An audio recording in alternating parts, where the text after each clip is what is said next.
In November 1943, U.S. Marines stormed the beaches of Tarawa, expecting a 3-day battle. What they found instead was a nightmare that would last 76 hours and claim over 6,000 lives. But the real horror wasn't discovered until decades later, when investigators descended into the labyrinth of bunkers beneath the island.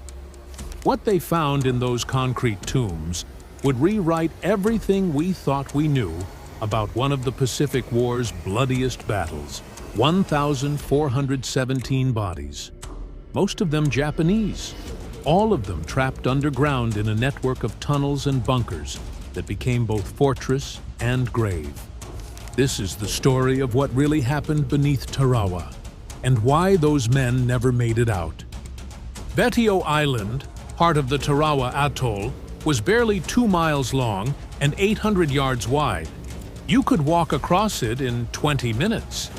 But in 1943, it was the most heavily fortified piece of real estate in the entire Pacific Ocean. The Japanese knew Tarawa was strategically vital. Whoever controlled this tiny speck of coral controlled the shipping lanes to Australia and the approaches to the Marshall Islands. So they turned it into what they called an unsinkable aircraft carrier. Admiral Keiji Shibasaki, commander of the Japanese forces, had 4,836 troops at his disposal. But more importantly, he had time, concrete, and a plan. For over a year, the Japanese had been building. And they weren't building on the surface. They were building down. The fortifications were unlike anything the Americans had seen before. Massive bunkers constructed from steel-reinforced concrete, some with walls 5 feet thick. Coconut logs layered over the top for additional protection. Command posts built so deep that naval bombardment couldn't touch them. But the most ingenious and terrifying feature was the tunnel system. Miles of interconnected passages linking hundreds of pillboxes, bunkers, and fighting positions. The Japanese had essentially built an underground city, a 3-dimensional battlefield where they could move unseen beneath the island's surface. Shibasaki was confident. He famously declared that the Americans couldn't take Tarawa with 1 million men in 100 years. He had reason for such arrogance. The defenses were designed to withstand anything the U.S. Navy could throw at them. What Shibasaki didn't account for was what would happen when those tunnels became a trap instead of an advantage. November 20th, 1943, 5:07 a.m. The pre-invasion bombardment began with a fury that shook the entire atoll. Battleships, cruisers, and destroyers unleashed thousands of shells onto Betio. The barrage was supposed to last 3 hours. It lasted 2.5. Military planners were confident. They believed nothing could survive what they'd just unleashed. They were catastrophically wrong. At 8:30 a.m., the first wave of Marines hit the water in their Higgins boats. That's when the problem started. The tide was lower than expected, much lower. The landing craft couldn't clear the reef. Marines had to wade through 700 yards of chest-deep water while Japanese machine guns tore them apart. The casualties were immediate and horrific. Some companies lost half their men before reaching the beach. The water turned red. Bodies floated in the lagoon. The Marines who made it to shore found themselves pinned against a seawall with nowhere to go. But here's what most people don't understand about Tarawa. The beach battle was only the surface. Literally.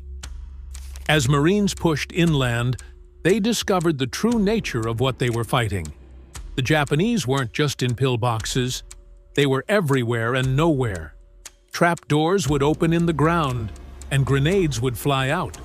Marines would clear a position, move forward, and then get shot from behind by soldiers emerging from tunnels. The bunker system was a masterpiece of defensive engineering.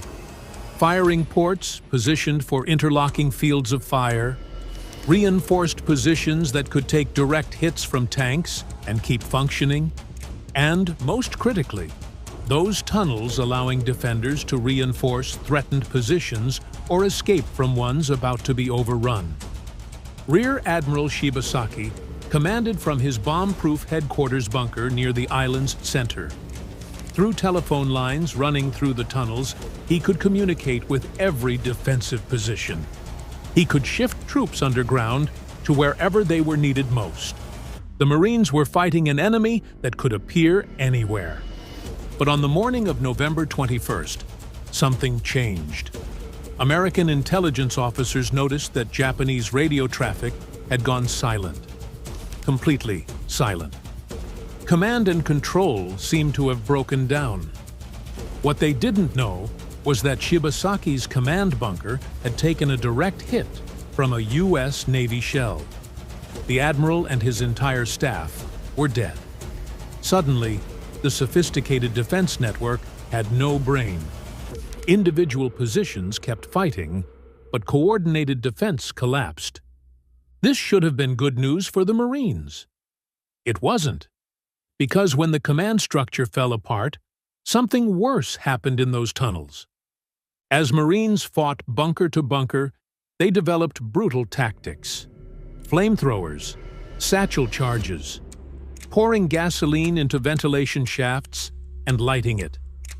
Some bunkers they sealed shut with explosives and bulldozers, entombing the defenders alive. But the tunnel system created a horrifying problem. Cause and effect became separated by concrete and coral.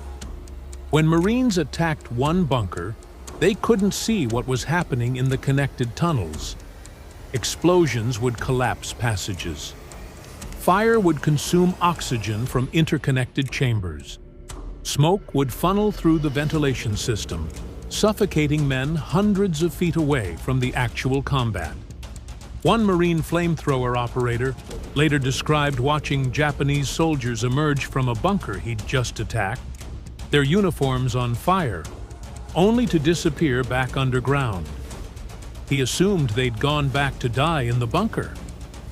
What actually happened was far worse. Those burning men ran through the tunnels, spreading fire and panic, before collapsing in chambers filled with their comrades. The Japanese doctrine was to fight to the death. Surrender was not an option. When positions became untenable, defenders were supposed to mount banzai charges. But in the claustrophobic darkness of those tunnels, with smoke and fire everywhere, with command structure destroyed, organization broke down. Japanese soldiers found themselves cut off. Tunnel entrances sealed or collapsed. No orders coming through the phone lines. No way to know what was happening on the surface. Some tried to escape through alternate exits and were shot down. Others stayed underground, waiting for orders that would never come. The Marines didn't know how many Japanese were still down there. They couldn't know.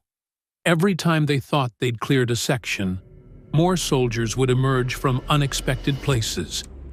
The island became a killing ground where death could come from any direction, including straight up from the ground beneath your feet. By November 22nd, the third day of fighting, most of the organized resistance had been crushed. But the battle wasn't over. Isolated groups of Japanese soldiers, trapped in their bunkers and tunnels, continued fighting. Some positions held out for another full day. And then there were the ones who never came out at all. On the night of November 22nd into the 23rd, the last major Japanese counterattack came. It wasn't organized. It couldn't be. It was desperation. Around 300 Japanese soldiers, many of them already wounded, launched themselves at Marine positions in a final banzai charge. They carried rifles, swords, even sharpened sticks. Many were shot down within seconds. The charge was suicide, and everyone involved knew it. But this suicidal attack actually revealed something crucial. There were far fewer Japanese soldiers on the surface than the Marines expected. Estimates suggested at least 2,000 Japanese should still be fighting. Where were they? Underground. As the battle wound down and Marines began the grim work of securing the island, they started to understand the true scope of what had happened beneath their feet. Bunkers that had been sealed days earlier still contained live Japanese soldiers. Some positions had been bypassed in the chaos of battle and forgotten. Marine engineers began the dangerous work of clearing the bunker system. What they found defied imagination. In one large command bunker near the island's center, they discovered over 200 bodies. Some showed signs of combat wounds. Most didn't. They'd suffocated when an explosion sealed the ventilation system. The men had died in complete darkness, probably not even knowing the battle above them was over. Another bunker contained evidence of a massacre that had nothing to do with American action. Japanese officers had executed their own wounded men rather than let them fall into enemy hands. The bodies were found with bullet wounds to the head, lined up in rows. Some chambers contained Japanese soldiers who had committed suicide when escape became impossible. Grenades clutched to chests. Officers who had performed seppuku while their men watched. But the most disturbing discoveries were the bunkers where men had simply been trapped. Tunnel collapses, blocked exits, sealed doors. These soldiers had survived the bombardment, survived the close combat, only to die slowly in the dark as their air ran out and their water supplies dwindled. One tunnel entrance, when finally opened, released a smell so horrific that Marines vomited.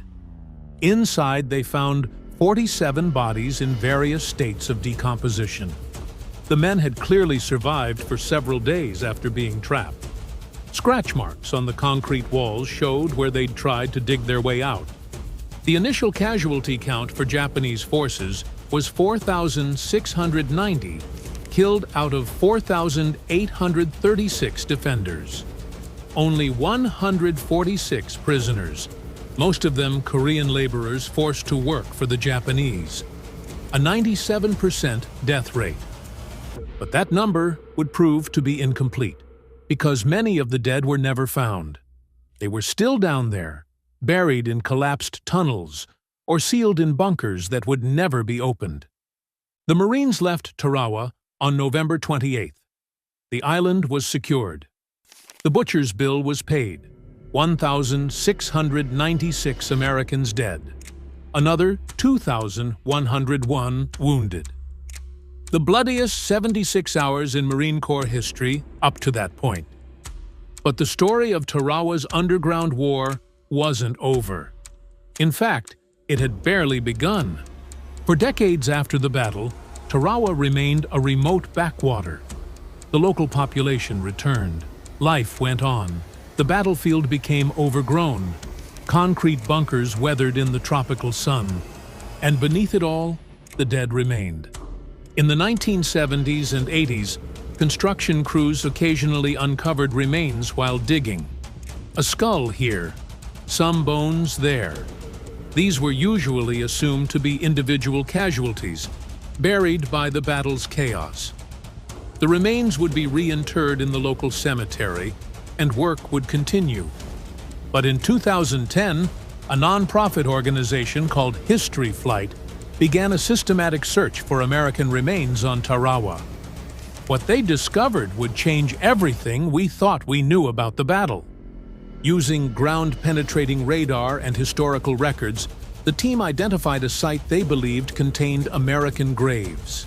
When they began excavation, they found something unexpected: a large bunker complex that had been completely buried by post-war construction. The entrance had been sealed with coral fill decades earlier. When they finally breached the seal and entered the complex, the smell hit them immediately. Even after 67 years, the odor of death lingered in the stale air. The first chamber contained skeletal remains of 27 Japanese soldiers. They were positioned throughout the room in ways that suggested they'd been alive when the bunker was sealed. Some near the entrance, as if they'd been trying to dig out. Others slumped against walls. One skeleton was found with its hand still gripping a telephone handset, frozen in the moment of trying to call for help that never came. But this was just the beginning. The bunker complex was far larger than anyone had realized. Multiple chambers connected by narrow passages. As the team explored deeper, they found more bodies. Then more. Then more. In one chamber, they discovered what appeared to be a field hospital. Medical supplies scattered everywhere. Bloody bandages still clinging to bones. The wounded and their caretakers all trapped together when the entrance collapsed. Another passage led to what must have been an ammunition storage room. Thousands of rounds of small arms ammunition, mortar shells, grenades, all surrounded by the remains of the soldiers who died guarding it. The deepest chamber, nearly 40 feet underground, contained the most haunting discovery. A large group of remains positioned in formation, as if the men had lined up for roll call. In the center, a single skeleton in a seated position, distinguished by remnants of an officer's uniform. They'd maintained military discipline to the very end, even as they suffocated in the dark. As excavation continued over the following years, more bunker complexes were found. Each one told a similar story. Men trapped, men dying slowly, men whose last moments were spent in darkness, knowing they would never leave. By 2019, History Flight and other organizations had excavated 17 major bunker complexes on Betio. The number of Japanese remains recovered was staggering: 1,417 individuals. But here's what makes this number so significant. These weren't casualties of combat. These were men who survived the battle's initial fury, only to die in the aftermath. Trapped in sealed bunkers, suffocated by fires burning above them, cut off from air and water with no way out. The original casualty count of 4,690 had been based on surface recovery after the battle, bodies that could be found and counted.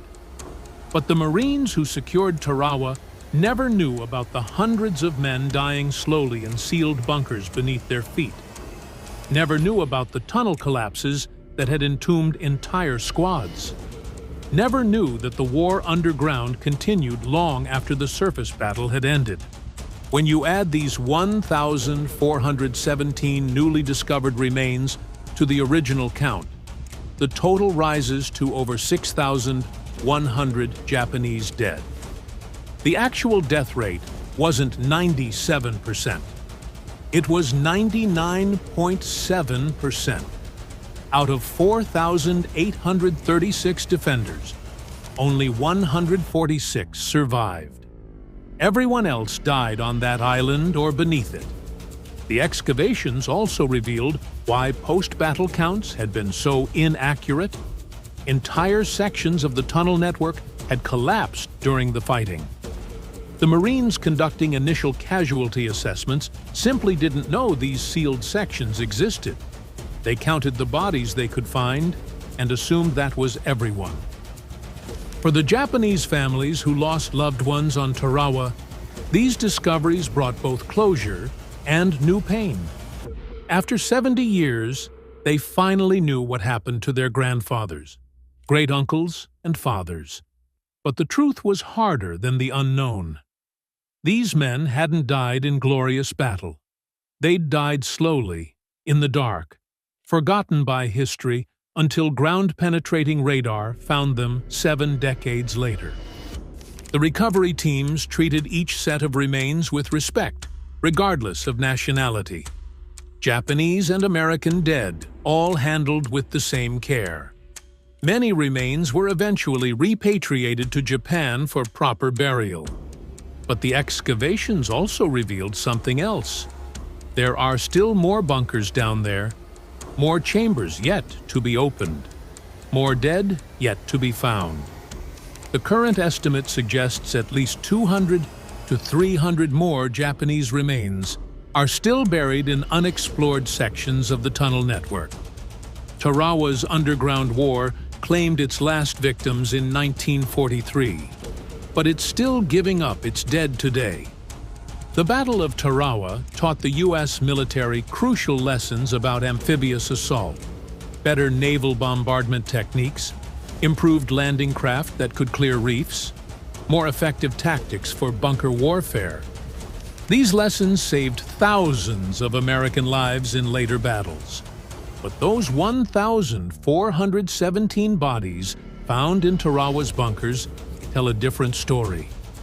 They remind us that the true cost of war isn't always visible, that some casualties don't appear in the initial count, that men can die long after the shooting stops, their fate sealed by events they couldn't control and choices they didn't make. Admiral Shibasaki was right about one thing. His fortifications were nearly impregnable. Those bunkers withstood everything the U.S. Navy threw at them. But he didn't anticipate that his greatest defensive achievement would become the tomb of his entire command. The tunnel system that was supposed to make Betio impregnable instead ensured that almost no one left alive. The very thing meant to save them killed them. The fortress became a grave. Today, Betio Island is home to about 15,000 people. They live and work above one of the Pacific War's largest mass graves. Most are aware of what lies beneath their feet. Some construction is prohibited in certain areas because of what's still down there.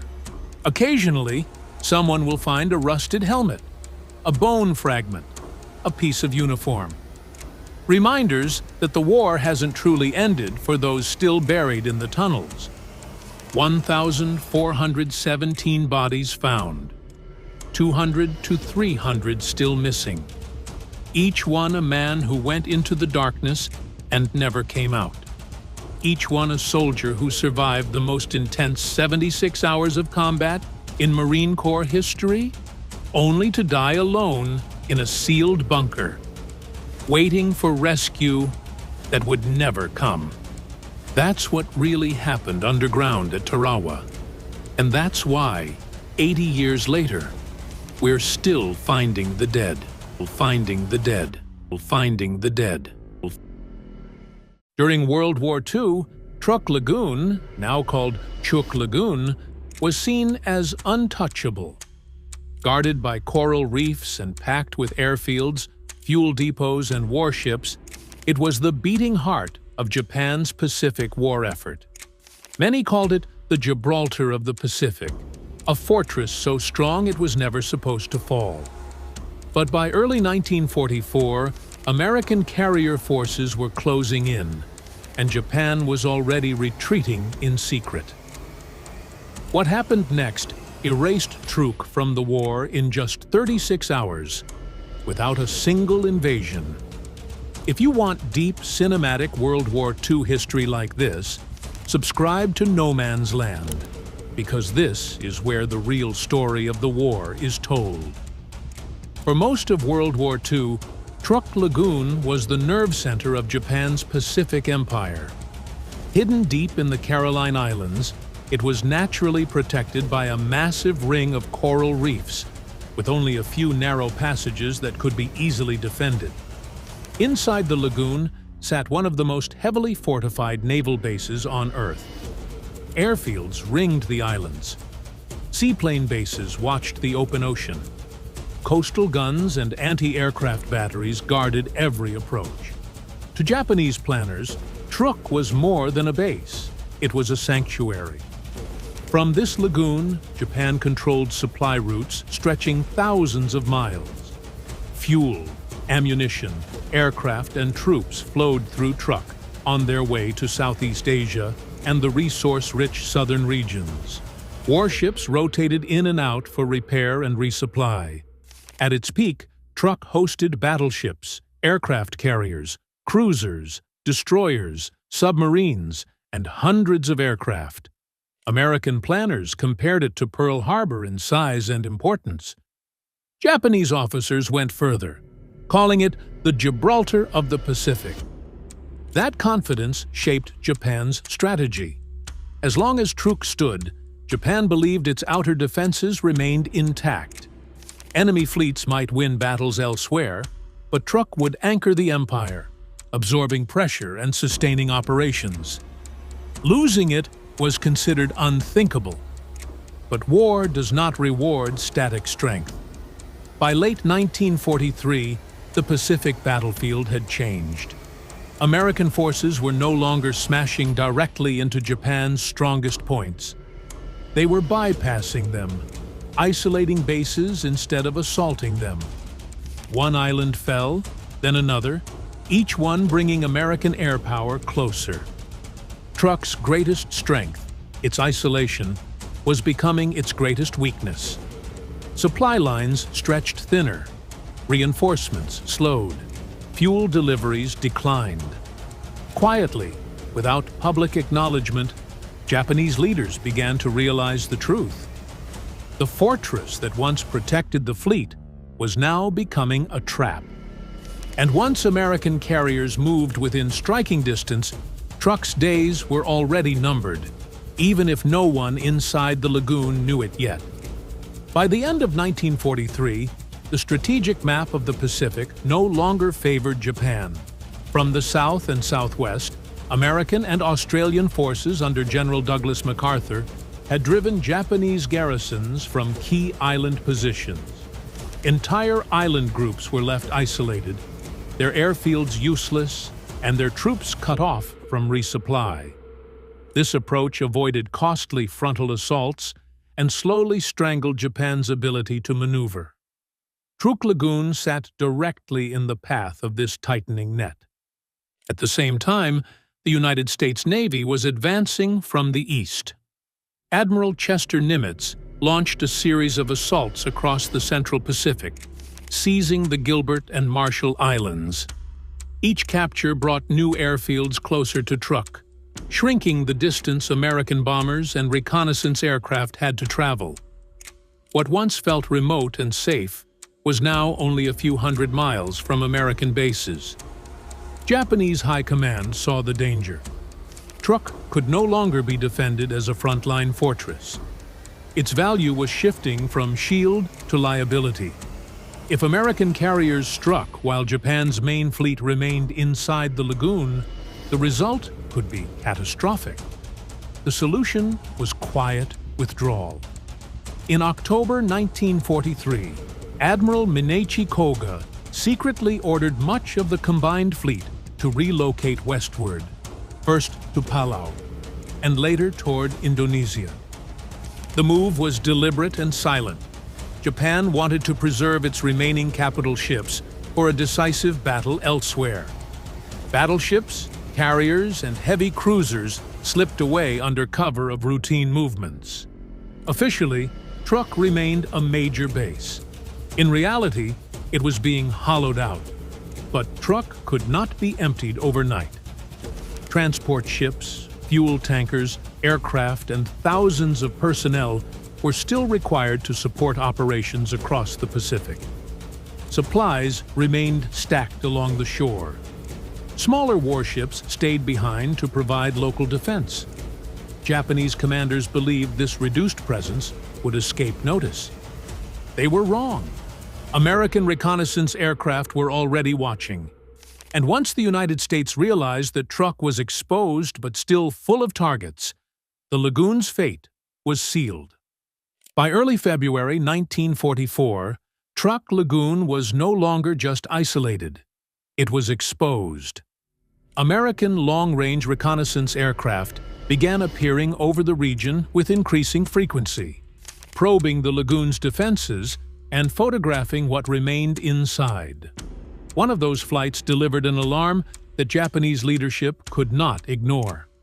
U.S. patrol aircraft spotted major warships anchored at Truk, including the massive battleship Musashi and several aircraft carriers. For Admiral Minachi Koga, This was a flashing red warning. The Americans now knew Truk was vulnerable, and worse, they knew it still held high-value targets. Koga acted immediately. Orders went out to evacuate every remaining capital ship that could move. Carriers, battleships, and heavy cruisers were rushed out of the lagoon under extreme secrecy. Within days, Japan's most powerful vessels slipped away, narrowly avoiding disaster. But the evacuation came too late to save Truk itself. Even as the capital ships fled, the lagoon remained crowded. Dozens of transport vessels, fuel tankers, ammunition ships, repair ships, and smaller warships were still anchored inside. Airfields were stocked with aircraft. Fuel depots were full. Supply warehouses overflowed with cargo intended to support Japan's war effort across the Pacific. Truk was no longer a fleet base, but it was still a logistical goldmine. Japanese commanders believed this was acceptable. They assumed the Americans would focus on the fleet, not a base that had already been stripped of its most powerful units. Truk's defenses, though weakened, were still substantial. Anti-aircraft guns remained. Aircraft were stationed on nearby islands. The coral reefs still made direct surface attack dangerous. What Japan failed to grasp was that the Americans no longer needed to invade Truk, or even fight its fleet. They only needed to destroy what remained: fuel, aircraft, supplies, shipping. If those were wiped out, Truk would be neutralized permanently, without risking a single soldier in a beach landing. By evacuating the fleet but leaving the infrastructure intact, Japan unintentionally set the stage for disaster. The fortress had been emptied of its shield, but its heart was still beating, and the Americans were already preparing to strike straight at it. With Truk exposed and still packed with targets, American planners made a decisive choice. There would be no invasion, no slow siege. Truk would be erased in a single, overwhelming strike. The operation was given a simple objective: neutralize the base so completely that it could never again support Japanese operations. The name was Operation Hailstone. The attack force assembled was unlike anything Japan had ever faced. Task Force 58, commanded by Vice Admiral Mark Mitcher under Admiral Raymond Spruance, brought together 5 fleet carriers and 4 light carriers. From their decks came more than 500 aircraft, fighters, dive bombers, and torpedo planes, supported by battleships, cruisers, and destroyers, forming a powerful protective screen. This was carrier warfare at full scale. On February 12, 1944, the fleet departed Majuro Atoll and turned west. For days, the carriers steamed across open ocean in complete radio silence. No warning reached Truk. No alarms sounded. Japanese commanders inside the lagoon believed the danger had passed now that the main fleet was gone. Before dawn on February 17th, Task Force 58 took position roughly 90 nautical miles northeast of Truk. At 5 o'clock in the morning, while the islands below were still wrapped in darkness, the first aircraft were launched. Engines roared to life across multiple flight decks as wave after wave lifted into the sky, slipping beneath low clouds and flying at low altitude to avoid radar detection. At that moment, Truk was blind. Japanese radar could not detect low-flying aircraft. Patrol planes were not airborne. Many pilots were away from their units. The defenses that once made Truk feel invincible were fractured and unprepared. The Americans had achieved complete strategic surprise. As the strike groups raced toward the lagoon, the outcome was already decided. Truk was about to discover what happened when a fortress built for surface defense faced the full weight of modern carrier power. Without warning, without protection, and without a second chance. Just after sunrise on February 17, 1944, Truk Lagoon woke up to chaos. At around 6:30 in the morning, air raid sirens began screaming across the islands. But by then, it was already too late. American aircraft were pouring out of the clouds from multiple directions, appearing so suddenly that many Japanese defenders never had time to react. Fighters, dive bombers, and torpedo planes swept over the airfields in tight formations, catching Truk completely off guard. Japanese pilots rushed toward their aircraft, but confusion ruled the ground. Runways were clogged. Command and control broke down instantly. Although more than 300 Japanese aircraft were stationed in the area, fewer than half managed to get airborne. Those that did were thrown into a hopeless fight against a superior enemy. The once feared Mitsubishi Zero, symbol of Japan's early dominance, was now outclassed. American F-6F Hellcats were faster, tougher, and more heavily armed. With radar guidance and numerical advantage, U.S. fighters tore through Japanese formations. Within hours, the air battle was decided. By midday, roughly 30 Japanese fighters had been shot down in the air, while American losses were minimal. Even worse for Japan, dozens more aircraft were destroyed on the ground as American planes strafed runways, hangars, and parked fighters. Airfields on key islands were left burning, littered with wreckage. With the skies firmly under American control, the second phase of the attack began.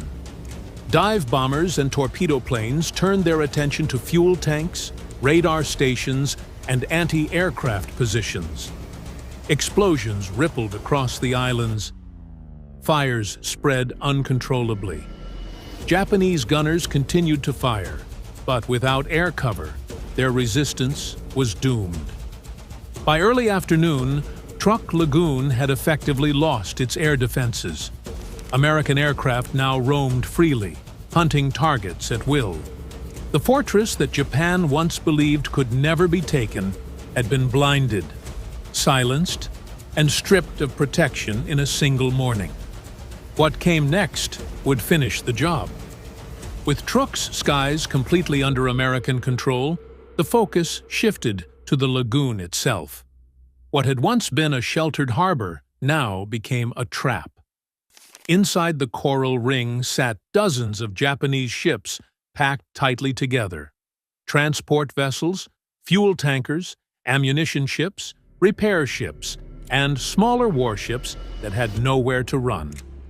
Without fighter cover, they were exposed in the worst possible way. Throughout February 17th, American aircraft returned again and again in relentless waves. Dive bombers screamed down from altitude, releasing their payloads with precision. Torpedo planes skimmed the water, threading their way through anti-aircraft fire before launching at point-blank range. There was no single decisive strike. Instead, the destruction came through repetition. One ship exploded, then another, until smoke and fire covered the entire lagoon. Japanese crews fought desperately to save their ships. Damage control teams worked through choking smoke and rising heat. Some vessels attempted to get underway, only to be hit again before they could clear the anchorage. Others burned uncontrollably, their decks littered with wreckage and casualties. Ammunition ships detonated with catastrophic force, sending shock waves across the water and tearing apart nearby vessels. By nightfall, the lagoon was illuminated by burning oil and exploding hulls. Columns of black smoke rose high into the sky, visible for miles. The water itself caught fire in places as fuel spilled from shattered tankers. What had been a tropical paradise only days earlier now resembled an industrial inferno. American pilots reported minimal resistance. Anti-aircraft fire continued, but it was scattered and ineffective. There were no Japanese fighters left to challenge them. The attackers could circle, select targets, and strike at will. Each pass further erased Truk's ability to function as a base. By the end of the first day, the message was clear. Truk Lagoon was no longer a fortress, a supply hub, or even a usable harbor.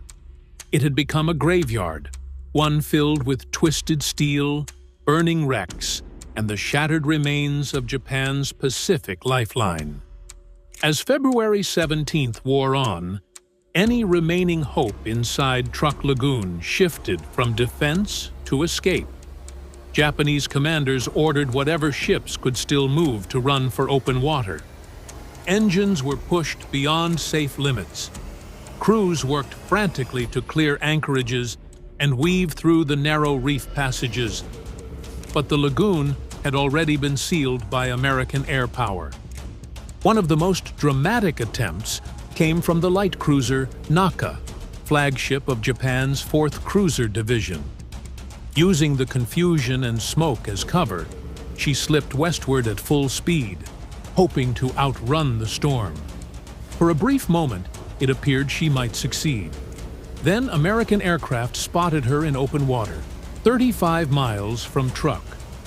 Dive bombers and torpedo planes descended almost immediately. Within minutes, Naka was struck, broken apart, and sent to the bottom, taking hundreds of officers and sailors with her. Inside the lagoon, the destruction continued unabated. Destroyers attempting to maneuver were caught mid-turn and crippled. Others were hit while still anchored, unable to build speed before bombs and torpedoes found their mark. Some crews fought flooding through the night, believing they might save their ships. By dawn, many of those vessels slipped beneath the surface anyway. Exhausted damage control teams finally overwhelmed. American pilots now operated almost casually, flying in small groups and selecting targets at leisure. There was no organized Japanese resistance left, no fighter cover, no coordinated anti-aircraft defense, only scattered gunfire from isolated positions and burning ships. The imbalance was absolute. For the men trapped inside Truk, the psychological impact was crushing. The base that had been sold as impregnable offered no protection at all. The coral reefs that once guarded the lagoon now sealed it shut, turning escape routes into dead ends. Every attempt to flee drew immediate attention from the sky. By the afternoon, Truk was no longer being fought over. It was being methodically erased. And yet, for the Americans, the operation was not finished. Admiral Spruance wanted certainty. Truk would not be allowed to recover, rebuild, or threaten Allied operations ever again. What came next would ensure that outcome beyond all doubt. By late afternoon on February 17th, the destruction from the air still wasn't enough. Admiral Raymond Spruance wanted absolute confirmation that nothing of value would escape. To finish the job, he authorized a rare and deliberate escalation. A surface action group was detached and ordered directly toward Truk Lagoon. This was not a raid, it was an execution. The group, designated Task Group 50.9, consisted of the battleships Iowa and New Jersey, supported by heavy cruisers and destroyers. Their mission was simple: hunt down any Japanese ships still afloat and destroy them with naval gunfire. For the first time in the operation, American capital ships would enter waters Japan once believed were untouchable. Near the lagoon's edge, the task group encountered a small Japanese formation attempting to flee under cover of smoke and fading daylight. The ships were already damaged from earlier air attacks, burning and struggling to maintain speed. There would be no escape. Spruance personally directed the engagement from New Jersey's bridge, determined to finish Truk decisively. The battle was short and brutal. American battleships opened fire at close range, unleashing massive salvos that tore through the weakened Japanese ships.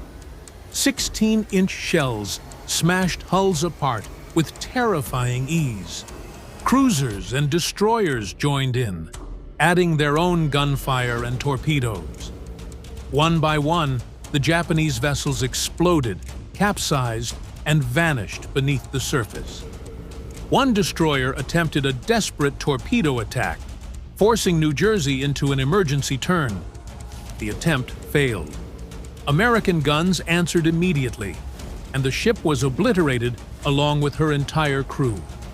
Only a single Japanese destroyer managed to escape into the night, the lone survivor of a force that had ceased to exist. As darkness settled over Truk, the lagoon burned behind the departing American ships. Wrecks smoldered, oil fires lit the horizon. What remained of Japan's once great fortress was shattered beyond recognition. And still, the attack was not over. The Americans had one more move planned, one that would push naval warfare into entirely new territory. Just after midnight on February 18, 1944, the final blow began. Determined to give the Japanese no time to regroup, American commanders authorized something unprecedented. U.S. carrier aircraft launched the first night attack in naval aviation history. Under starlit skies, Avenger torpedo bombers flew low and silent toward Truk, carrying bombs instead of torpedoes. One by one, they struck the remaining ships and installations, igniting new fires across the lagoon. Explosions echoed through the darkness as burning vessels lit the horizon. At dawn, the carriers returned for the last phase. With Japanese defenses completely shattered, American pilots encountered no opposition. No fighters rose to challenge them. No coordinated anti-aircraft fire greeted their approach. Fuel depots, ammunition dumps, hangars, and supply bases were destroyed methodically. Massive fuel reserves went up in towering fireballs, sending columns of smoke hundreds of feet into the air. Truk was no longer a base. It was wreckage. After 36 hours of non-stop attacks, Admiral Spruance ended the operation. Task Force 58 withdrew, leaving behind a lagoon filled with sunken ships and burning ruins. The results were overwhelming.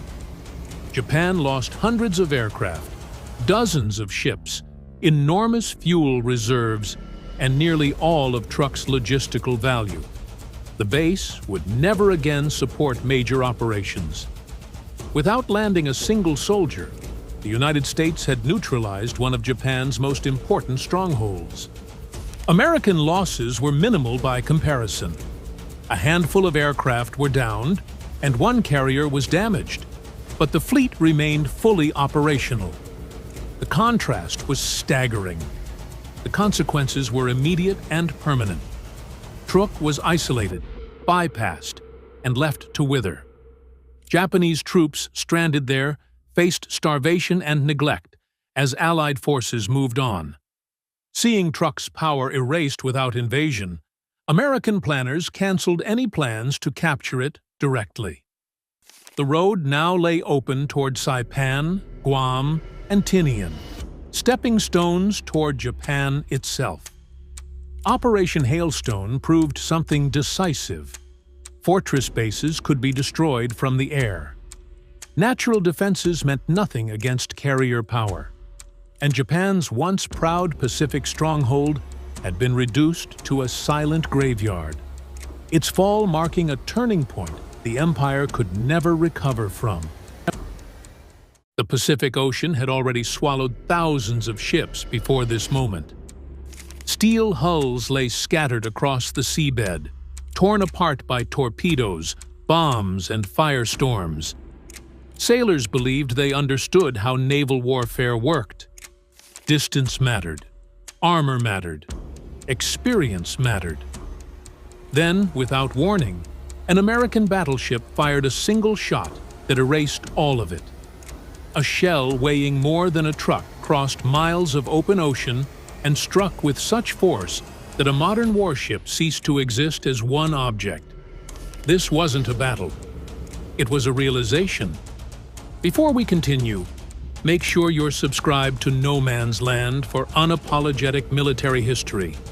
Stories of steel, fire, and the moments that reshaped the world forever. Long before the Iowa ever fired a gun, the Pacific Ocean had become a graveyard. Beneath its surface lay the twisted remains of cruisers, destroyers, carriers, and transports, each one a testament to how brutal naval warfare had already become. Torpedoes had ripped hulls open. Bombs had peeled decks apart. Entire crews had vanished in seconds. By the time Iowa entered the theater, sailors on both sides believed they had seen the worst the sea could offer. The Japanese Navy, in particular, was no stranger to destruction. Its cruisers were modern, fast, and heavily armed, designed to fight in the kind of surface engagements naval officers had trained for decades to master. These ships were meant to trade fire with equals, absorb punishment, maneuver skillfully, and survive long enough for damage control to make the difference. Their crews drilled endlessly for air attacks, torpedo strikes, and night battles fought at knife-edge distances. What they were not prepared for was something far more final. Naval doctrine still rested on old assumptions. Ships would see each other. They would close distance. Armor would matter. Battles would unfold over time, not moments.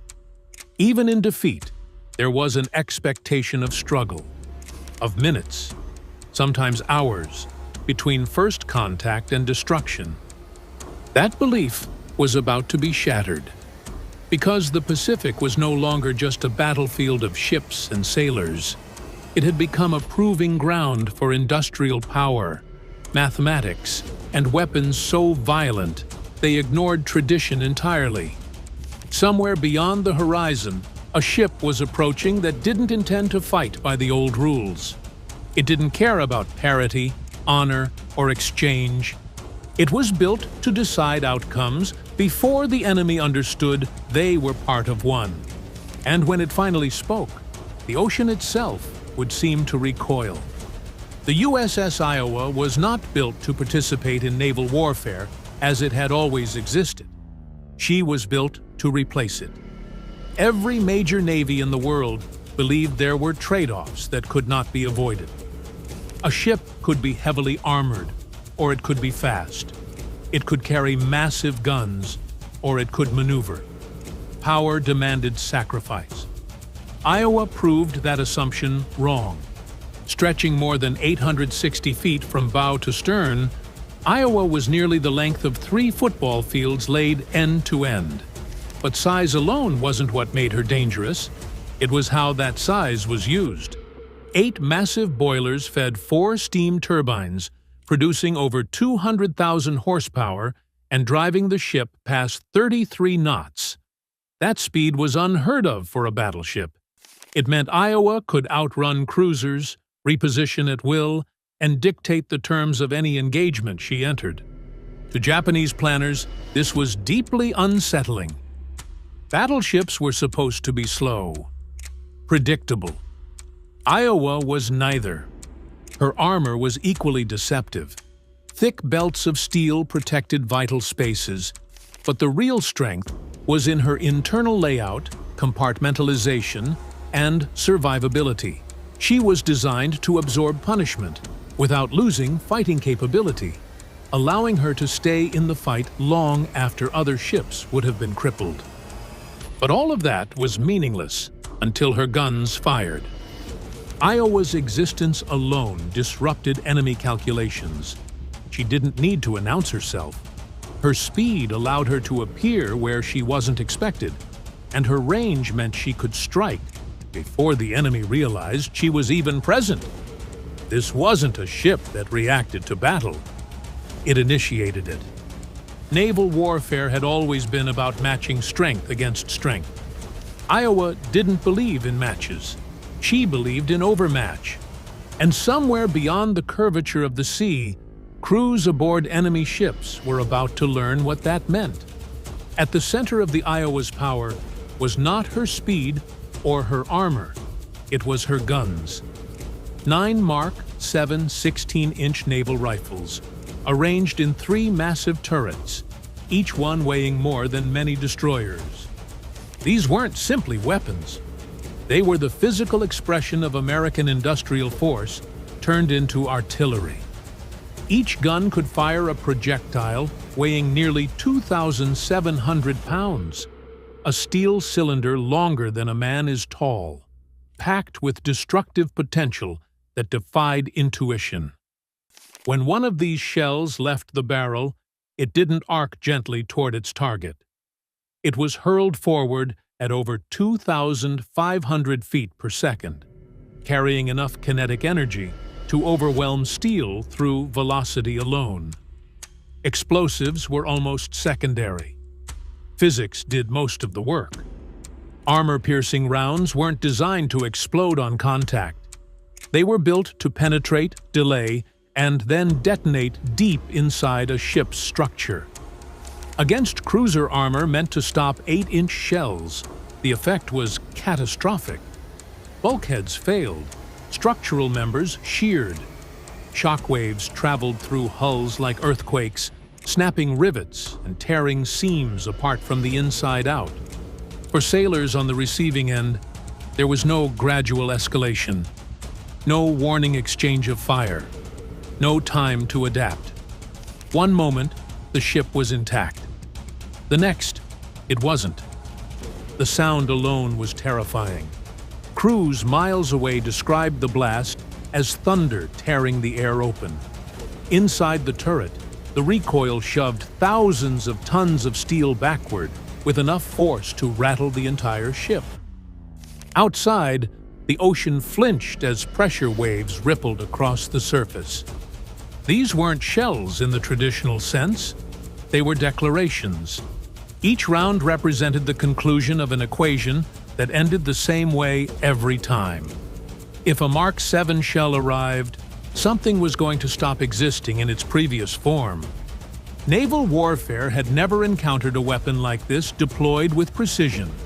And soon, a Japanese ship would learn that lesson in the most unforgiving way imaginable. The Iowa's guns were terrifying, but what truly made them unfair was not their size. It was how they were aimed. Naval warfare had always depended on sight. Spotters, rangefinders, clear weather, and steady seas. If you couldn't see your enemy, you couldn't kill them. Iowa erased that limitation entirely. American radar and fire control systems gave the battleship something no Japanese cruiser possessed: foresight. Long before enemy crews knew they were being hunted, Iowa's operators had already locked onto them electronically.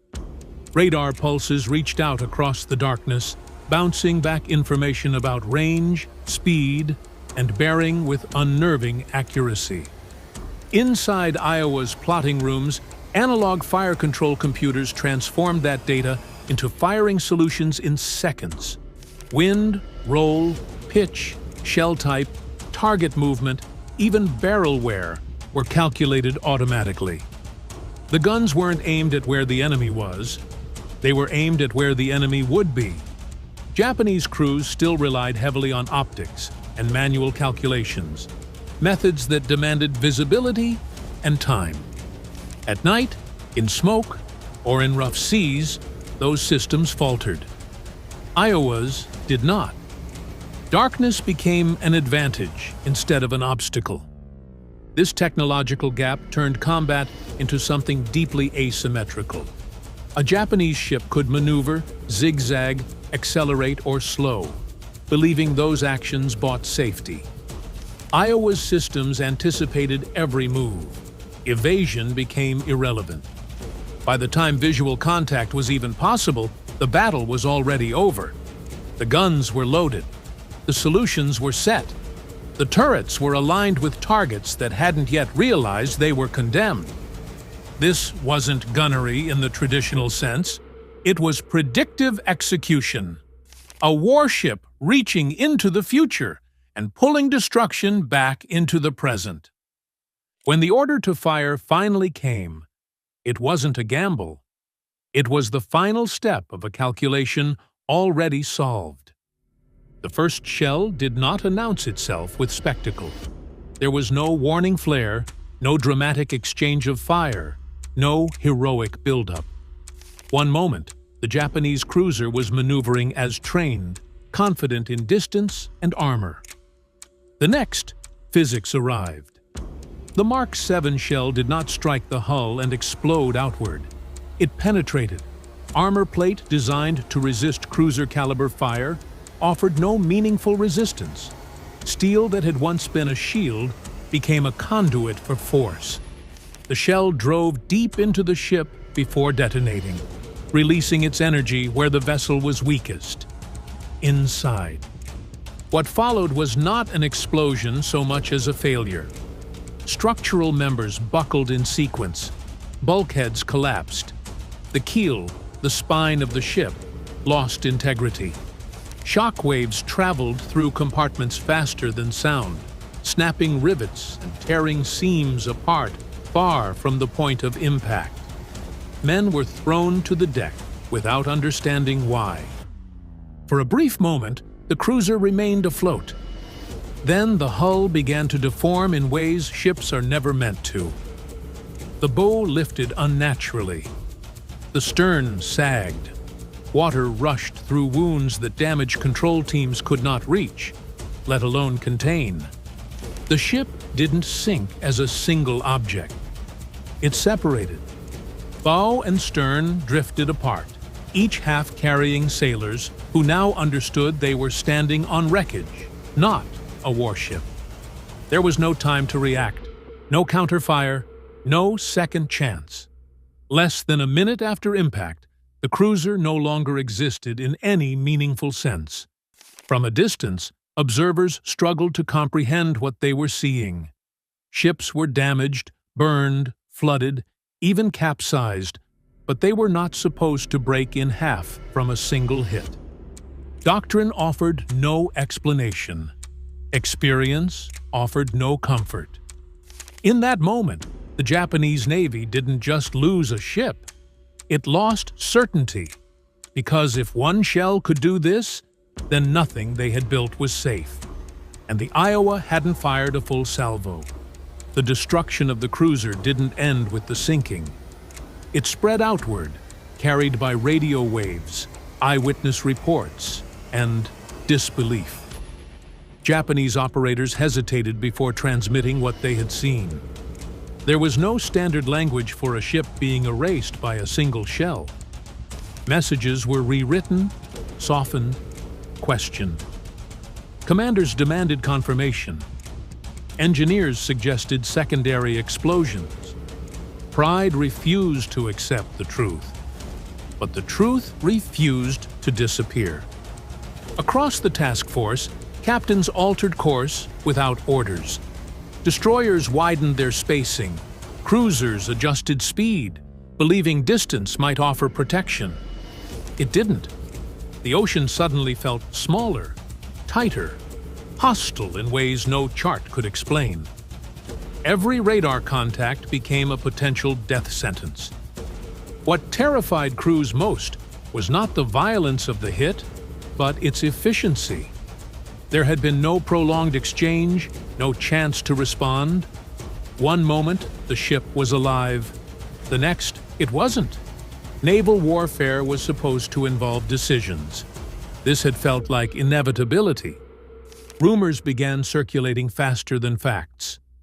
Some sailors claimed the Americans had developed guided shells. Others believed Iowa carried a new explosive unknown to Japan. A few whispered that no conventional armor could stop what they had witnessed. When technology outruns understanding, fear fills the gaps. Commanders reviewed doctrine in real time, recalculating assumptions that had guided naval planning for decades. What do you do when armor doesn't matter? How do you evade a weapon that arrives before you can react? There were no satisfying answers. Meanwhile, Iowa did not pursue theatrics. Her crew reloaded methodically, recalculated firing solutions, and tracked every remaining contact with calm precision. There was no celebration aboard the battleship, only focus. They understood something the enemy now feared. This was not an anomaly. It was repeatable. The loss of the cruiser wasn't just a tactical blow. It was psychological trauma inflicted at fleet level. Ships are made of steel, but navies are made of men. And in those men, something fundamental had cracked. The Pacific had not become deadlier. It had become unfair. For decades, naval architects believed armor was the final answer. Thicker belts, angled plating, reinforced decks, survival through steel. Japanese warships embodied that philosophy. Their cruisers were layered with protection designed to defeat anything in their class. Against traditional naval guns, it worked. Against Iowa, it was irrelevant. The Mark VII didn't fight armor head-on. It exploited it.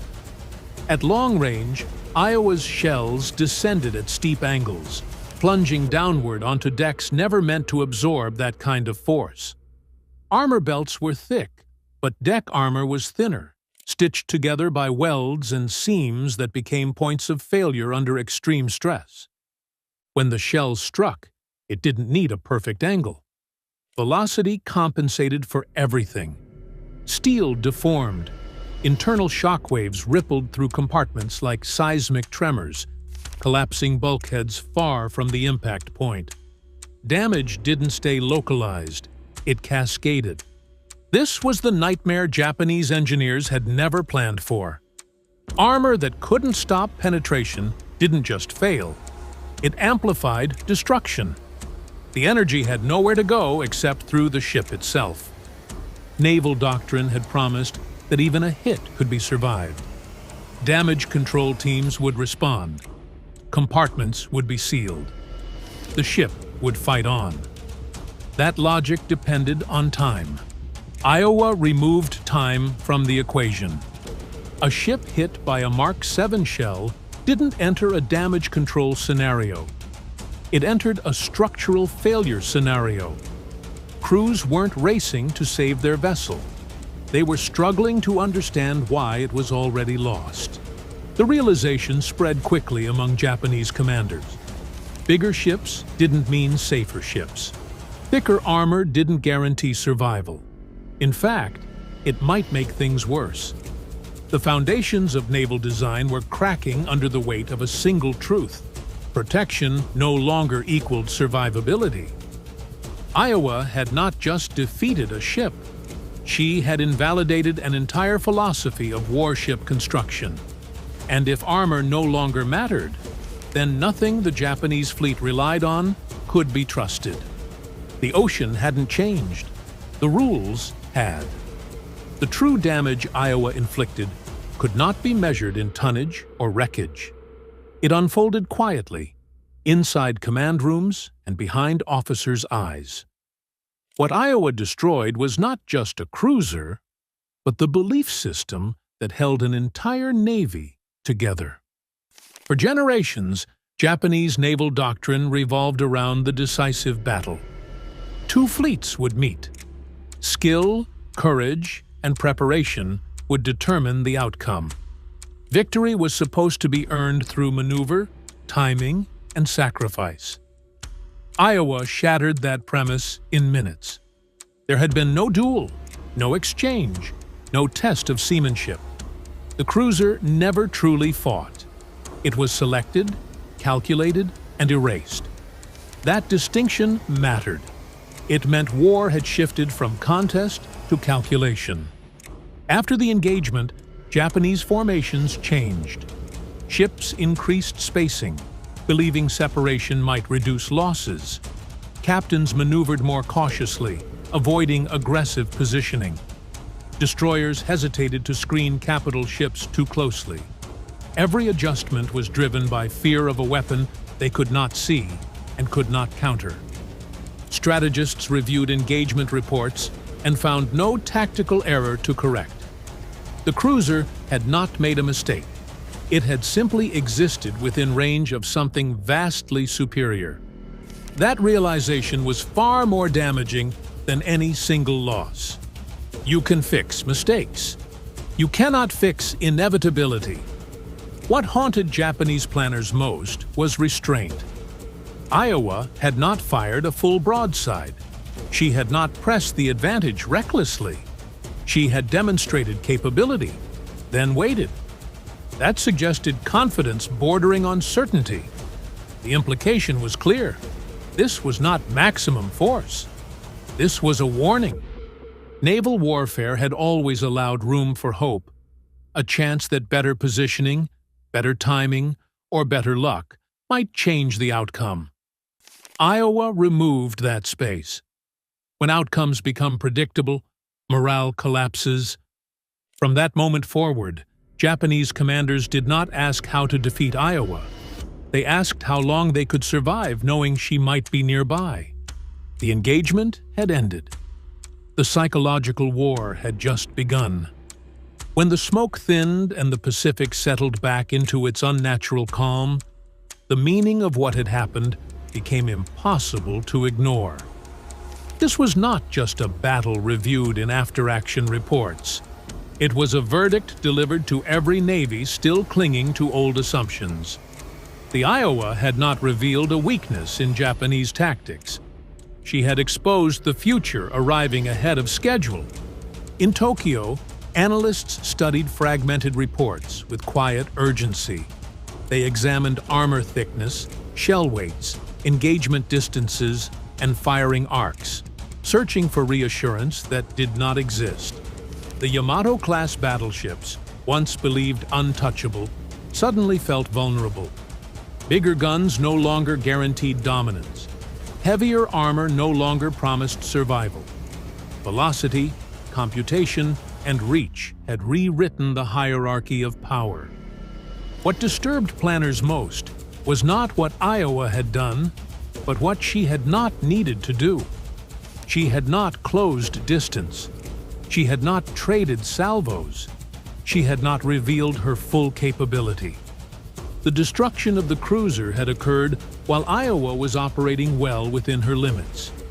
That implication lingered like poison.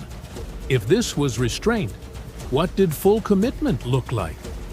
Across the Pacific, enemy ships now sailed with an invisible burden. Every horizon concealed possibility. Every radar contact carried dread.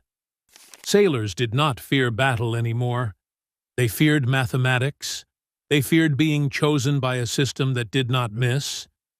And yet, aboard the Iowa, there was no celebration. Her crew understood the gravity of what they had unleashed. A weapon that ends arguments does not invite pride. It demands responsibility. The guns cooled. The radar continued sweeping. The battleship moved on, unchanged, unchallenged. The Iowa was never meant to symbolize glory. She symbolized conclusion. An answer to a question every Navy had asked for centuries.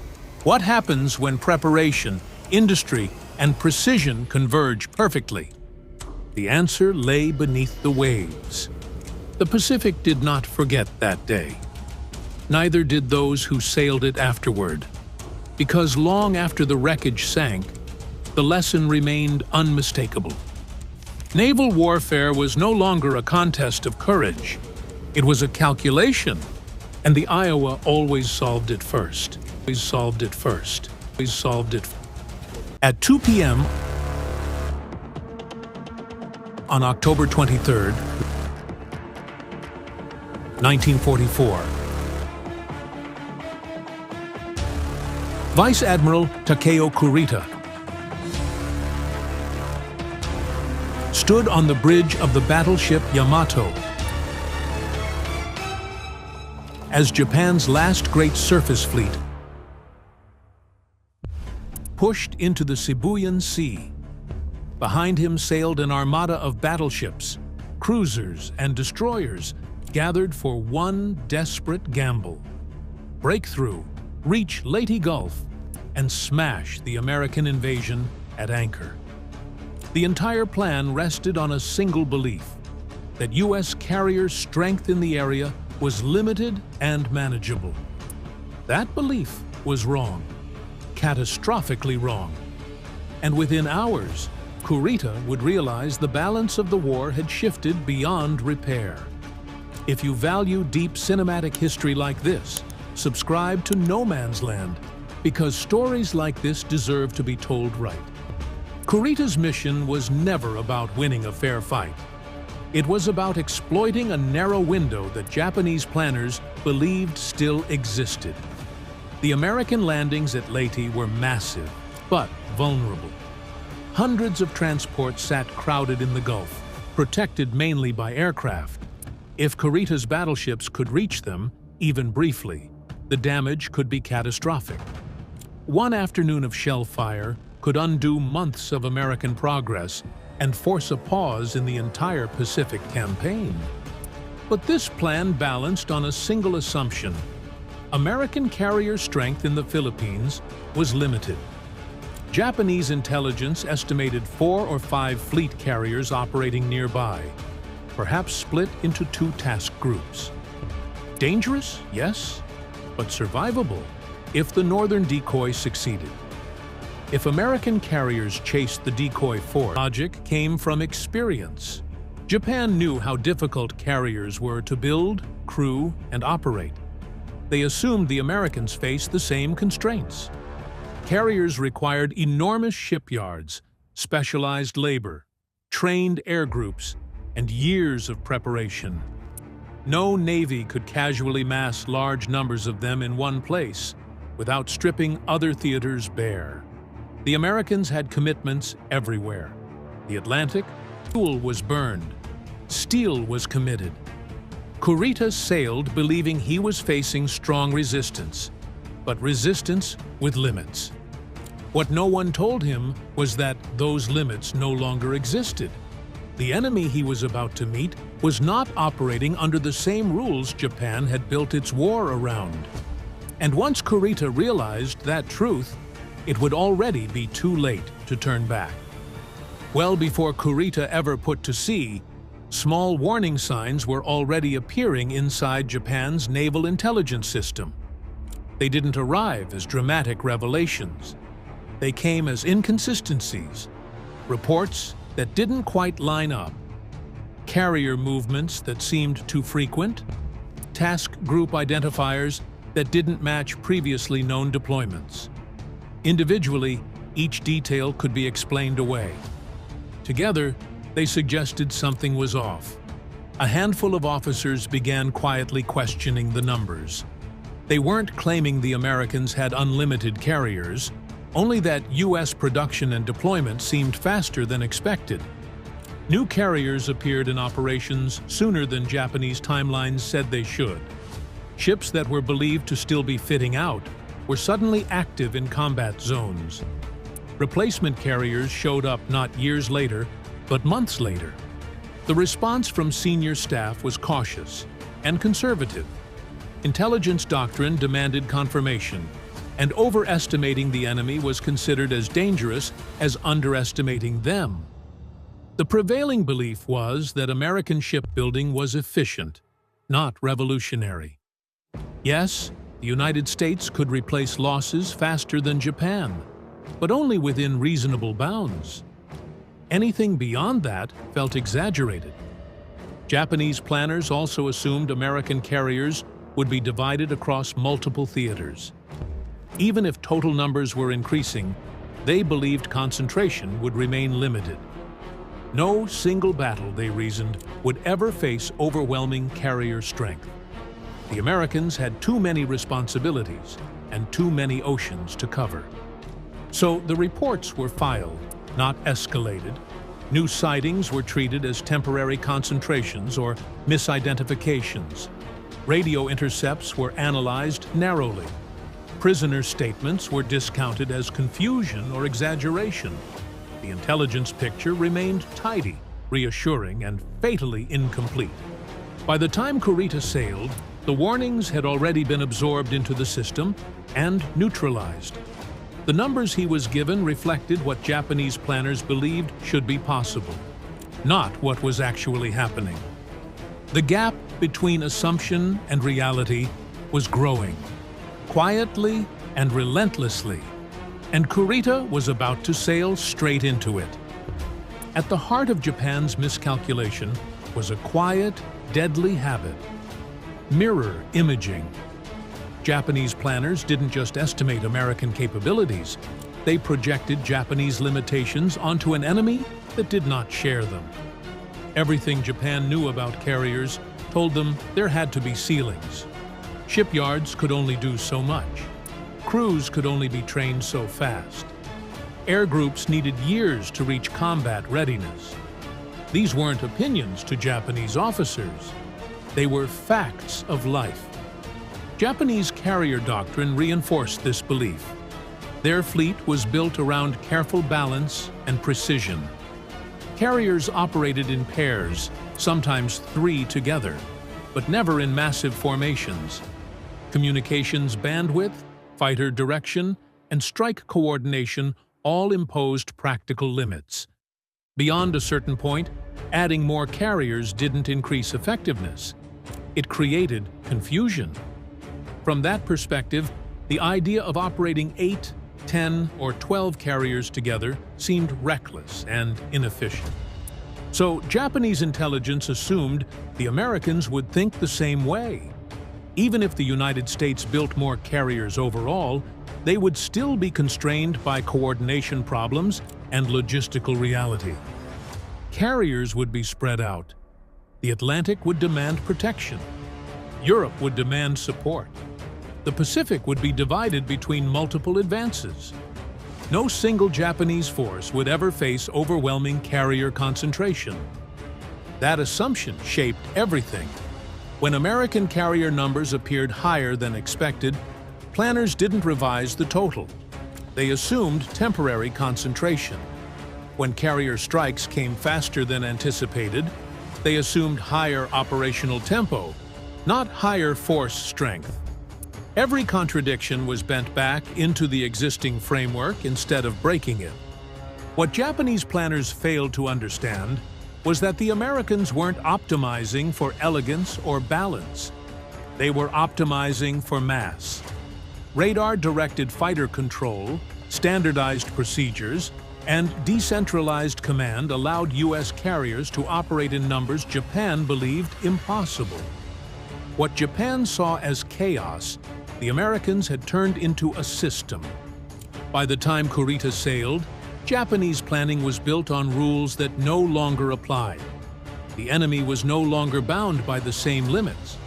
And when those limits vanished, so did Japan's chance of controlling the fight. By late 1943, the gap between Japanese estimates and American behavior was no longer subtle. U.S. carrier operations struck hard, withdrew in good order, then reappeared elsewhere with the same strength. There was no sign of exhaustion, no long recovery periods, no thinning of forces. Japanese reconnaissance noted these concentrations with unease. In several operations, American carriers appeared in numbers that should have left other theaters dangerously exposed. Yet no weakness appeared. Atlantic operations continued. Central Pacific advances accelerated. Instead of robbing one front to supply another, the Americans seemed able to reinforce everywhere at once. Each time this happened, intelligence officers reached for familiar explanations. Perhaps carriers were rotating rapidly. That American carrier strength was fundamentally higher than Japan believed possible. Then came the strikes that were impossible to ignore. American carriers demonstrated the ability to mass air power without losing coordination. Fighter cover remained dense. Strike timing remained precise. Air operations continued day after day without degradation. Japanese planners had believed that such concentration would collapse under its own complexity. Instead, it functioned smoothly. This should have forced a complete reassessment.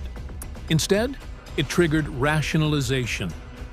The Japanese intelligence system treated each encounter as an exception rather than evidence of a new normal. Reports were analyzed individually. The United States was no longer fighting with limited forces carefully allocated across the globe. It was fighting with abundance. And abundance changes the rules of war. What Japanese planners never truly grasped was that American carrier production wasn't improving slowly. It was accelerating. Japan understood shipbuilding as a craft. Each carrier was a complex, almost bespoke project that demanded years of labor, highly trained workers, and careful sequencing. From that perspective, faster construction meant shaving months, not years. America approached the problem differently.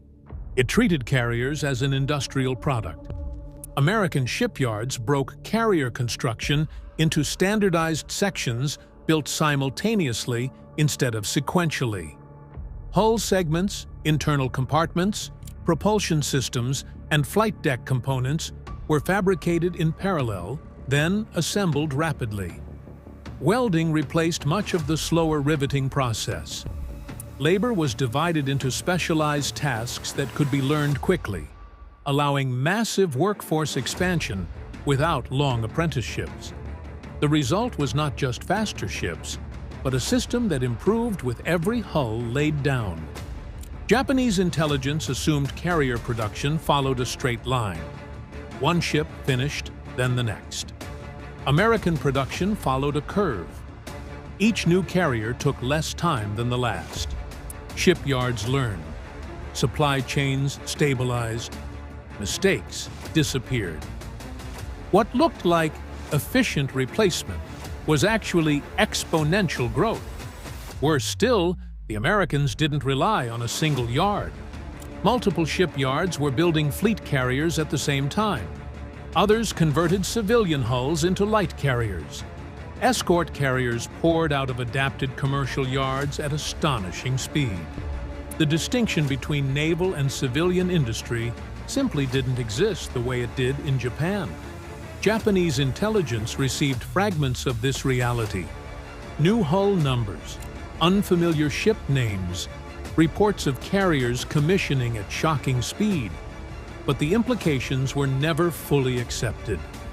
The idea that carriers could be built in little more than a year felt physically impossible based on Japan's experience. So the evidence was questioned instead of the assumptions.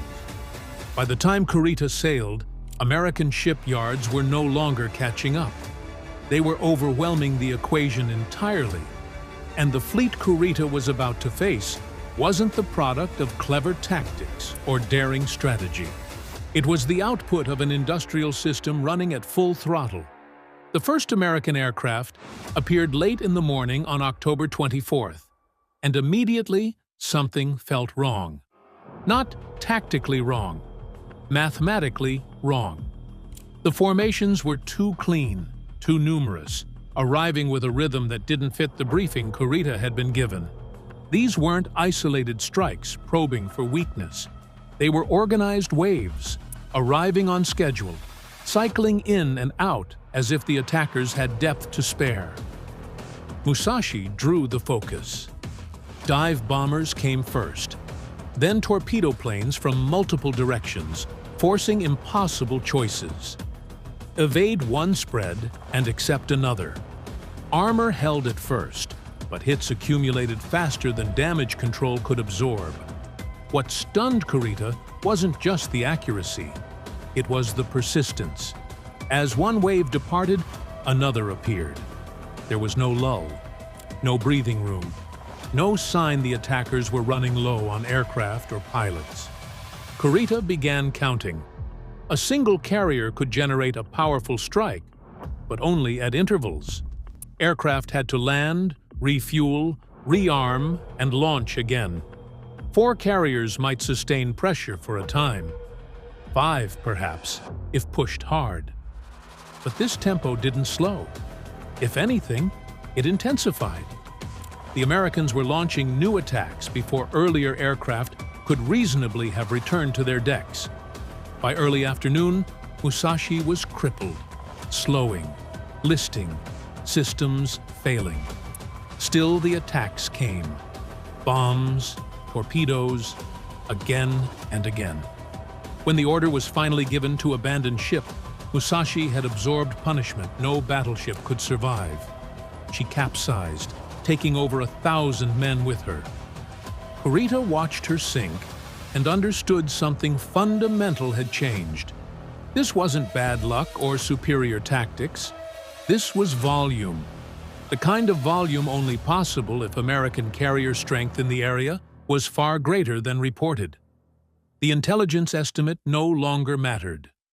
The sky itself had corrected it, and the correction was brutal. As darkness fell on October 24th, Kurita was no longer guessing. Reports from reconnaissance aircraft operating out of Luzon began arriving, and for the first time, they weren't ambiguous. The photographs showed multiple American carrier groups operating east of the Philippines. Not a single task force, not a temporary concentration. Several distinct formations moving and striking in coordination. The initial count was staggering. 13 large fleet carriers were visible, with additional smaller carriers nearby that could not be clearly identified in the fading light. 13. The number alone invalidated every briefing Kurita had received before sailing. Japanese intelligence had estimated 4 to 5 carriers in the entire operational area. The reality was nearly 3 times that, and these were only the carriers within camera range. Kurita requested clarification immediately. Were all of these carriers committed to the Philippines, or were some passing through? The reply removed any remaining doubt. All identified carriers were active in Philippine operations, organized into multiple task groups conducting coordinated strikes. This was not a rotation. It was concentration. The implications were devastating.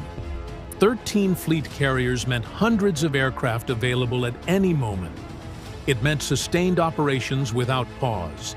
It meant Kurita's battleships were operating under an air umbrella they could never escape. Even if the northern decoy succeeded perfectly and drew off half the carriers, the remaining force would still outmatch anything Japan could counter. For the first time, Kurita grasped the full scale of the miscalculation. This wasn't a narrow intelligence error. It was systemic. American carrier strength in one battle exceeded Japan's total carrier strength at its wartime peak. And if 13 carriers were operating here, total American carrier strength across the Pacific had to be far higher. Numbers that made Japan's entire naval strategy obsolete. Kurita sent a request to Combined Fleet Headquarters asking for permission to withdraw. The mission, given actual enemy strength, was no longer achievable. Continuing meant sacrificing Japan's remaining heavy surface fleet for no strategic gain. The response came back clear and final. The operation must continue. Other forces were committed. The plan could not be undone. Kurita turned west in the darkness, fully aware now that he was sailing into odds that no amount of courage or discipline could overcome. At first light on October 25th, Kurita's force emerged from San Bernardino Strait and spotted what looked like salvation. Ahead lay a group of small American escort carriers with thin screens of destroyers and destroyer escorts. These were not fleet carriers. They were slow, lightly armored, and never meant to face battleships. For a brief moment, it seemed the war had slipped backward into familiar rules. Big guns versus small decks. Steel against plywood. Kurita ordered a general attack. Battleships opened fire at extreme range, their massive shells walking toward fleeing targets. Cruisers closed in. The American escort carriers scattered eastward, launching every aircraft they could get airborne. The planes that came at Kurita were not designed for anti-ship combat. Many carried ground attack weapons, rockets, depth charges, anything available. But they attacked anyway, diving through flak, making repeated runs, refusing to break contact. The escort carriers weren't trying to win. They were buying time. Smoke appeared and vanished in smoke. Fire control solutions were lost. Precious minutes slipped away. Then the reports came in that changed everything. Aircraft were approaching from the north. Large formations, fast, well organized.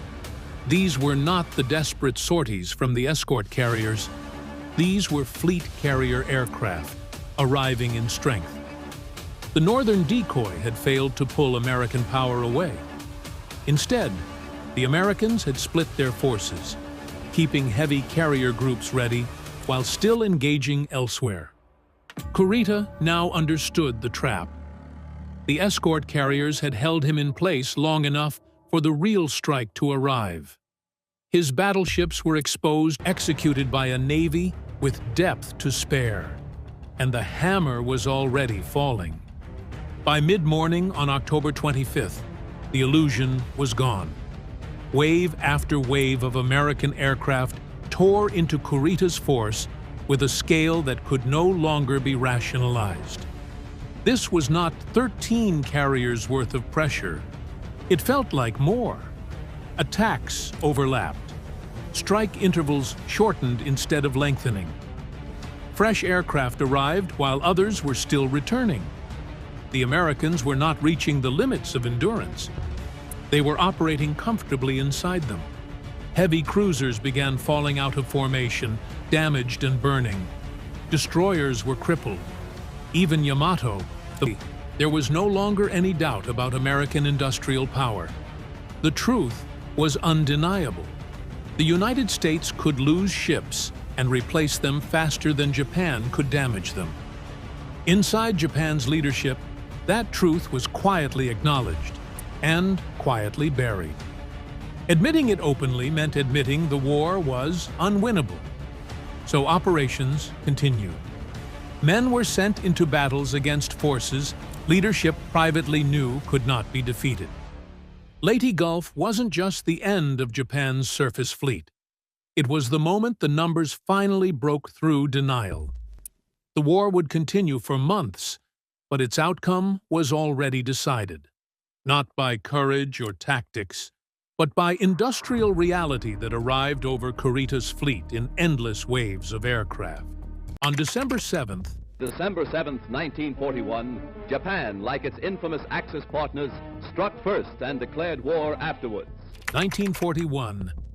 Many of these were demolished beyond repair.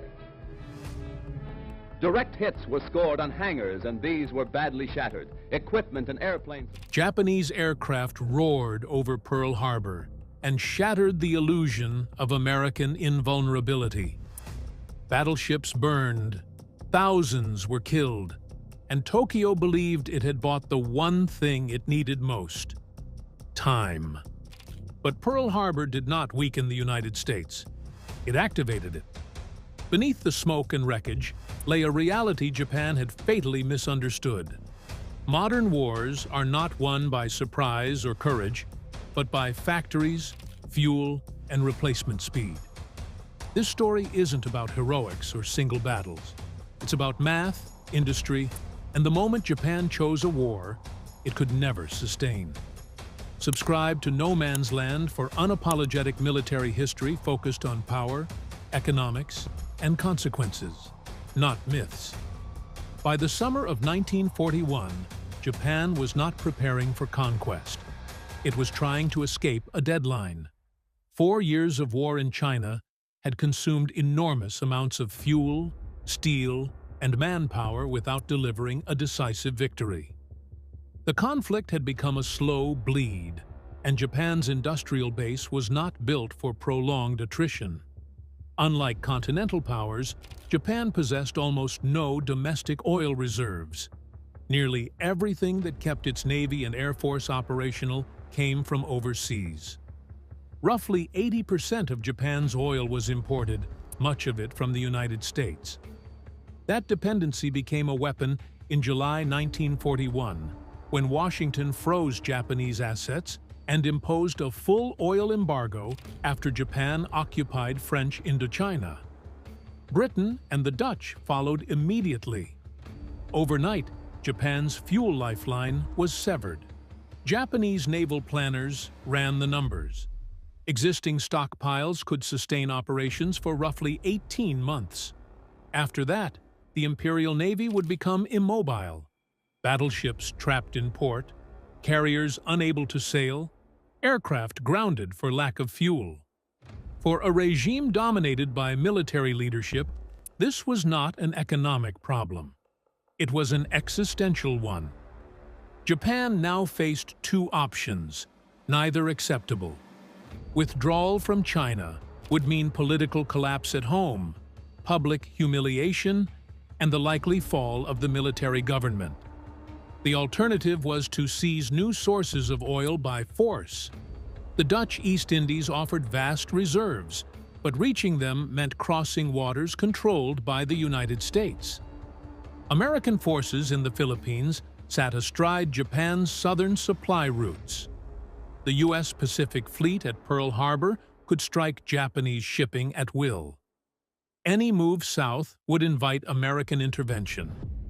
From Tokyo's perspective, securing oil without neutralizing American naval power was impossible. The war was no longer about expansion or ideology. It had become a race against depletion. Japan's leadership did not believe it could win a long war against the United States. What they believed, what they hoped, was that they could shock America badly enough at the outset to make that long war never happen. Pearl Harbor would be the opening move in that gamble. Japan's war plan was built on delay, not dominance. Its architects understood that the United States could not be conquered, occupied, or destroyed outright. The objective was far narrower and far more dangerous. Buy time. Admiral Isoroku Yamamoto, commander of the combined fleet, was one of the few men in Tokyo who clearly understood the imbalance. He had lived in the United States, studied its culture, and observed its industry firsthand. Yamamoto warned political leaders that Japan could fight aggressively for 6 months, perhaps a year. But beyond that point, the outcome was unpredictable and likely disastrous. His warning was not philosophical, it was mathematical. Despite this, Japanese planners believed they had a narrow strategic window. If the U.S. Pacific Fleet could be crippled for 6 to 12 months, Japan could seize the Dutch East Indies, Malaya, the Philippines, and other key territories. With those resources secured, Japan would build a defensive perimeter stretching across the Pacific. Fortified islands, extended American supply lines, and a veteran Japanese Navy would make any counterattack brutally expensive. The theory rested on historical precedent. In 1905, Japan had defeated Russia, a larger empire, not by occupation, but by inflicting unacceptable costs. Russian leaders chose negotiation over continued sacrifice. Japanese strategists believed the same logic would apply to the United States. What they misjudged was the nature of American commitment once attacked. They assumed public opinion would fracture under casualties and distance. They believed Americans lacked the will to fight a long, distant war in the Pacific. Pearl Harbor was designed to shock the United States into hesitation, not rage. This plan also assumed flawless execution. American naval power had to be neutralized quickly and decisively. Carriers, submarines, fuel depots, and repair facilities all had to be removed from the board. Any surviving American capability would shorten the window Japan depended on. The gamble was extreme, but from Tokyo's perspective, inaction meant certain defeat. War offered at least the possibility of survival. Peace offered none. Pearl Harbor was not a surprise attack born of arrogance. It was a calculated act of desperation, an attempt to bend time, stall inevitability, and force a settlement before industrial reality could assert itself. Whether that gamble was rational or suicidal would be decided not in the skies over Hawaii, but in the factories, shipyards, and training schools that would respond next. On the morning of December 7, 1941, Japan executed one of the most tactically impressive naval strikes in history. In under 2 hours, Japanese aircraft devastated Battleship Row at Pearl Harbor. 8 American battleships were sunk or damaged. Hundreds of aircraft were destroyed on the ground. More than 2,400 Americans were killed. From a purely tactical standpoint, the attack worked. But wars are not won tactically. They are won strategically. And strategically, Pearl Harbor failed almost immediately. The most critical American assets were not battleships. They were aircraft carriers, fuel reserves, repair infrastructure, and submarines. All survived. The 3 U.S. fleet carriers assigned to the Pacific, Enterprise, Lexington, and Saratoga, were not in harbor. Their absence alone ensured that American offensive capability would recover far faster than Japan anticipated. Even more damaging was what Japan chose not to target. Pearl Harbor stored millions of gallons of fuel in above-ground tanks. These tanks fueled the Pacific Fleet, powered future operations, and sustained the submarine force that would later strangle Japan's economy. They were untouched. Dry docks and repair facilities remained intact, allowing damaged ships to be raised, repaired, and returned to service. The submarine base, which would launch the most destructive commerce raiding campaign in history, remained fully operational. Japan destroyed ships, but left systems intact. Within months, most of the damaged battleships were repaired or returned to service in secondary roles. More importantly, Pearl Harbor transformed American public opinion overnight. Before the attack, the United States was deeply divided about entering the war. After it, division vanished. The attack was perceived not as a military setback, but as betrayal. Negotiation ceased to be politically possible. Japan had hoped to shock the United States into caution. Instead, it unified the country behind total war. Strategically, Pearl Harbor achieved the opposite of its intended effect. It accelerated American mobilization, removed political hesitation, and ensured that the conflict would be fought to unconditional conclusion. The United States was no longer choosing whether to fight. It was choosing how hard. Japan bought time, but far less than it needed. And the clock it was racing had just started moving faster. The decisive factor in the Pacific War was not courage, innovation, or battlefield skill. It was capacity. And by every measurable standard, Japan entered the war against an opponent it could not economically sustain combat against. In 1941, the United States was an industrial colossus waiting to be activated. Once mobilized, its productive output dwarfed that of every Axis power combined. Steel production alone reveals the imbalance. American mills were producing more than 10 times the steel Japan could generate annually. Steel was not merely material, it was time, replacement, and margin for error. Japan had none of these. Oil presented an even harsher reality. The United States was the world's largest oil producer, drawing fuel from domestic fields in quantities Japan could not replicate or interrupt. Japan, by contrast, had virtually no domestic supply. Even after seizing oil fields in Southeast Asia, Japan lacked the tankers to transport fuel home safely. Production meant nothing without delivery. Population amplified the disparity. America fielded nearly twice Japan's population, providing a larger workforce, larger training pool, and greater resilience to losses. More importantly, the American economy was structurally flexible. It could expand war production without fully cannibalizing civilian life. Japan could not. Aircraft production exposed the fatal asymmetry. American factories would produce hundreds of thousands of aircraft during the war. Japan would produce a fraction of that number. Worse still, Japanese industry struggled to modernize designs or maintain quality as resources dwindled. American aircraft improved every year. Japanese aircraft became progressively obsolete. Pearl Harbor did not weaken this machine, it unlocked it. Factories shifted to round-the-clock production. Shipyards expanded. Training pipelines accelerated. Losses became temporary inconveniences rather than strategic crises. Japan's strategy required the United States to quit. But quitting was impossible once the industrial system was engaged. Every ship sunk was replaced. Every aircraft lost was rebuilt. Every pilot killed was replaced by 3 more in training.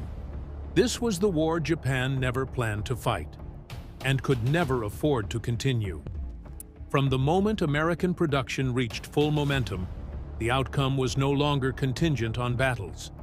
It was governed by arithmetic, and arithmetic was unforgiving.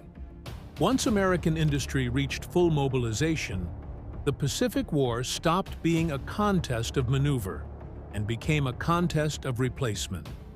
Japan could still fight skillfully. It could still win individual engagements, but it could no longer recover from loss at the same rate as its enemy. That imbalance grew wider every month. The United States did not merely increase production, it industrialized war itself. Shipyards were reorganized around speed and standardization.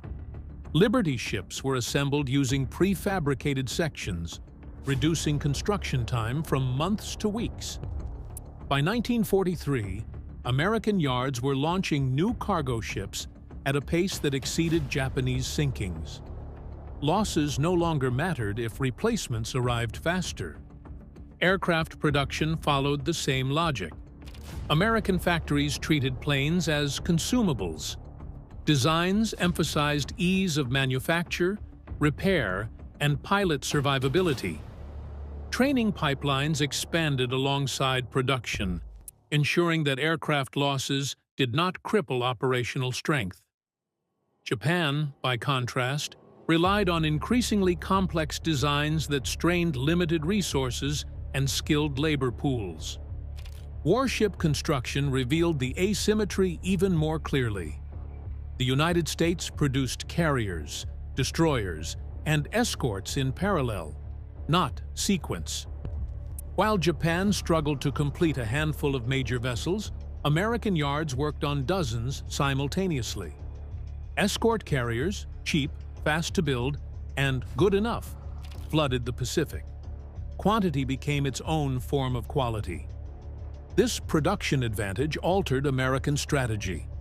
Commanders could accept risk that would have been unthinkable earlier in the war. Ships could be committed aggressively because their loss would not end campaigns. Aircraft could be expended in massed strikes without concern for depletion. War planning no longer revolved around preservation, it revolved around pressure. Japan's leadership still believed in decisive battles, but decisive battles require the ability to absorb failure. Japan lacked that margin. Each lost ship represented months of irreplaceable labor. Each lost pilot represented years of training that could not be replicated. By 1943, the war's trajectory was no longer defined by who fought better. It was defined by who could afford to keep fighting. American production transformed loss into inconvenience. Japanese losses became permanent. At that point, the Pacific War entered its final phase, not because Japan had been defeated in battle, but because it had been outpaced beyond recovery. 6 months after Pearl Harbor, Japan attempted to force the decisive battle it believed would end the war. The target was Midway Island. The objective was simple: draw out the remaining American aircraft carriers and destroy them in a single engagement.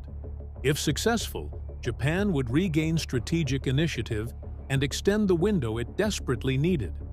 What Japan did not know was that the Americans were waiting.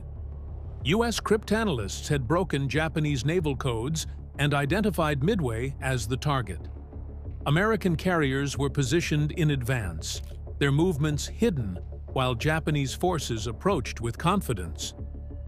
When the battle began on June 4, 1942, Japan held numerical superiority. What it lacked was margin for error. In a matter of minutes, American dive bombers struck 3 Japanese fleet carriers while their decks were crowded with fueled and armed aircraft. Fires spread uncontrollably. Explosions followed. By the end of the day, 4 Japanese carriers were lost. The Americans lost 1. The material loss was severe, but it was not decisive by itself. Carriers can be rebuilt. What could not be replaced was experience. Japan lost hundreds of its most seasoned pilots, air crew, and deck personnel, men trained through years of peacetime investment and combat refinement. The Imperial Navy had no reserve of veteran aviators. Its training system had been optimized for quality, not scale. When that quality was destroyed, there was no mechanism to regenerate it quickly. American training pipelines, by contrast, expanded continuously. As Japanese experience collapsed, American competence increased. Midway marked the moment when Japan's offensive capability permanently degraded. From that point forward, Japanese carriers increasingly sailed with inexperienced pilots flying aircraft that could not match American designs. Every subsequent engagement widened the gap. The battle did not end the war, but it ensured that Japan could no longer win it. After Midway, the Pacific War shifted from competition to attrition. And in wars of attrition, experience is a finite resource. Japan had just spent most of it in a single day. After Midway, Japan's greatest weakness was no longer ships. It was time. Specifically, time to train replacements. Before the war, Japanese naval aviation had been elite by design. Pilots entered combat with hundreds of flight hours, rigorous selection standards, and years of preparation. The system produced excellence, but it produced it slowly. That model worked only as long as losses were limited. Midway shattered that assumption. Hundreds of veteran pilots were gone in a single engagement. Japan attempted to replace them, but the structure simply could not scale. Training facilities were limited. Fuel shortages restricted flight hours. Aircraft availability declined. To meet demand, standards were lowered. Training hours were cut. Experience was replaced with urgency. By 1943, the average Japanese naval pilot entered combat with a fraction of the training his predecessors had received. By 1944, some pilots had barely enough hours to safely take off and land. These men were not cowards. They were victims of a system collapsing faster than it could adapt. The American system moved in the opposite direction.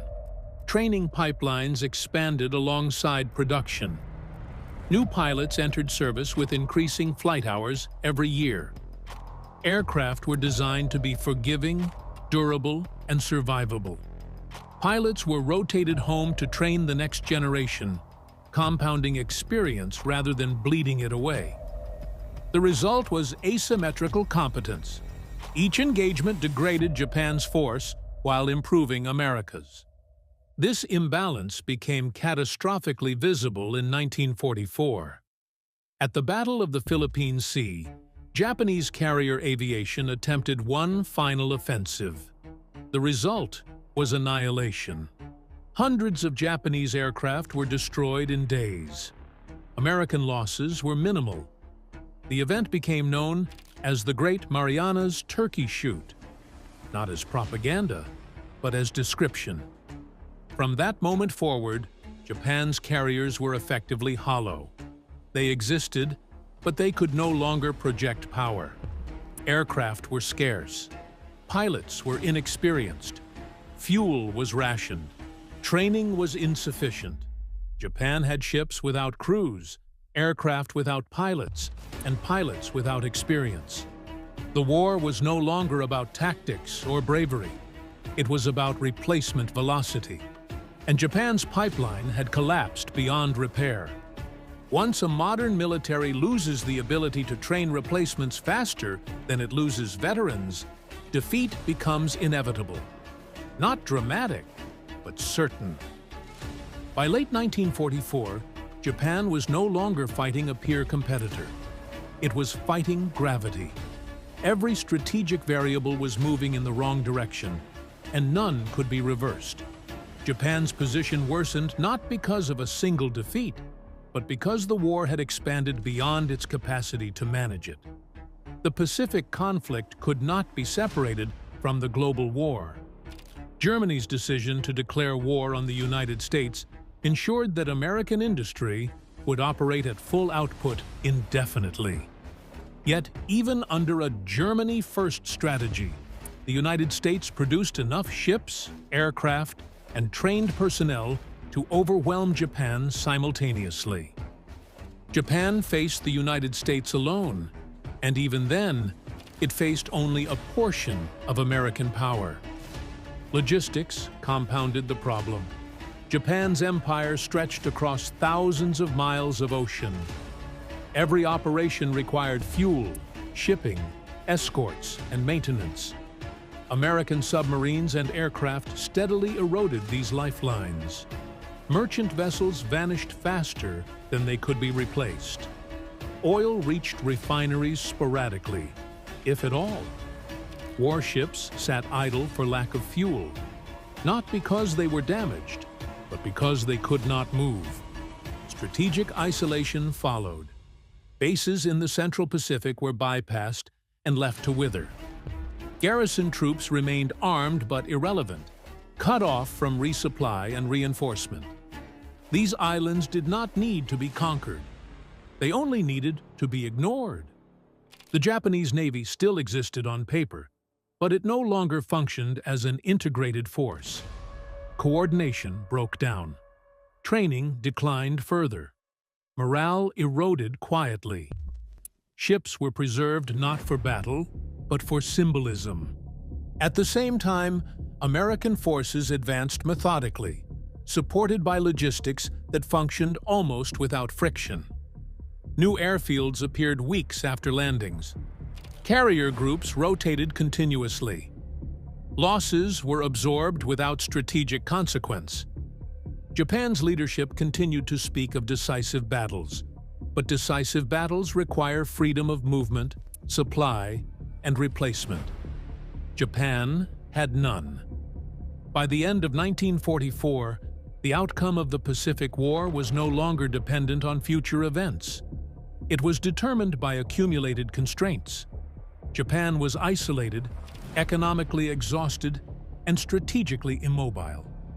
The war continued, but its result did not.